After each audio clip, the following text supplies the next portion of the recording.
ശ്രദ്ധിക്കട്ടാ. ഒരു സംഭവം കണ്ടെങ്കിൽ നമ്മൾ പേടിക്കും. ഗൈസ്, ഏഷ്യയിലെ തന്നെ സ്കേലസ് ട്രെക്കിംഗ് ആയിട്ടുള്ള ബാംബു ട്രെക്കിംഗിന്റെ ഫിനിഷിംഗ് പോയിന്റിലാണ് നമ്മൾ നിൽക്കുന്നത്. ഗൈസ്, അങ്ങനെ നമ്മൾ മേഘാലയയിലെ ബാംബു ട്രെക്ക് ചെയ്യാൻ പോവാണ്. മേഘാലയയിൽ വന്നിട്ട് ഞങ്ങൾ ഇപ്പോഴാണ് ഒന്ന് വെയിൽ കൊള്ളണത്.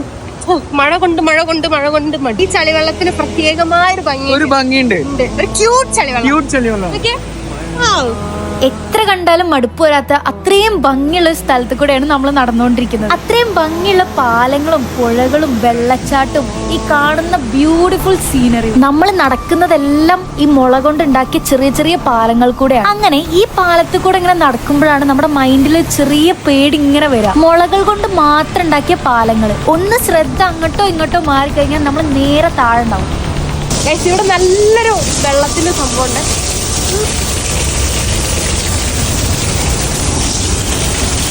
ഇതേ കൂടെ ഇങ്ങനെ നടക്കുമ്പോൾ താഴോട്ട് നമ്മൾ നോക്കുമ്പോൾ കിട്ടുന്ന ഒരു ഫീൽ ഉണ്ട്. നമുക്കിപ്പോ പേടിയാണോ സന്തോഷമാണോ എന്ന് പോലും മനസ്സിലാവില്ല. ഇതാണ് നമ്മുടെ ഫസ്റ്റ് വ്യൂ പോയിന്റ്. മഴക്കാലം ആയതുകൊണ്ട് തന്നെ ഇവിടെ ഫുള്ള് വഴുക്കലാണ്. അങ്ങനെ അവിടുന്ന് കുറച്ച് ഫോട്ടോസ് ഒക്കെ എടുത്ത് നമ്മൾ നേരെ മെയിൻ വ്യൂ പോയിന്റിലേക്കാണ് പോകുന്നത്. ശ്രദ്ധിക്കട്ടാ. ഇതിൽ കൂടെ നടക്കുമ്പോൾ നമ്മൾ ഓരോ സ്റ്റെപ്പും അത്രയും സൂക്ഷിച്ചിട്ട് വേണം നടക്കാൻ. ഇവിടുത്തെ ഫുൾ മെയിൻ്റനൻസ് വർക്കും ചെയ്യുന്നത് ഇവിടുത്തെ ആൾക്കാർ തന്നെയാണ്. ഈ സ്ഥലത്തേക്കാണ് നമ്മൾ ഈ പോകുന്നത്. ശ്രദ്ധിക്കട്ടാ, നേരെ പോയാ കുഴിക. അത്യാവശ്യം നല്ലൊരു അഡ്വഞ്ചർ ആണ് ഈ കുത്തനുള്ള സ്റ്റെപ്പ് കയറുന്നത്. കാരണം ഇവിടുന്ന് അങ്ങോട്ട് നോക്കിയ കാണുന്ന കാഴ്ചയാണ്. ഗൈസ്, ഇത് മൊത്തം കയറുമ്പോൾ ഒരു കുഴപ്പമില്ല, പക്ഷെ ഒരു സംഭവം കണ്ടാൽ നമ്മൾ പേടിക്കും.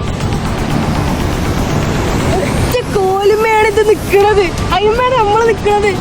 അങ്ങനെ ഞങ്ങൾ ഇതവിടെ വ്യൂ പോയിന്റിൽ എത്തി നിൽക്കുകയാണ്. ഇവിടുന്നുള്ള വ്യൂസ് ഇങ്ങനെ കാണുമ്പോൾ നമ്മൾ എവിടെയോ സ്വർഗത്തിൽ എത്തിന്ന് തോന്നിപ്പോ. ഈ കണ്ട കാഴ്ച എങ്ങനെ പറഞ്ഞു തരാന്ന് എനിക്കറിയില്ല. അപ്പോൾ ഗൈസ്, വീഡിയോ ഇഷ്ടമായിട്ടുണ്ടെങ്കിൽ കൂടുതൽ വീഡിയോസ് കാണാൻ ഫോളോ ചെയ്യാൻ മറക്കല്ലേ കേട്ടോ.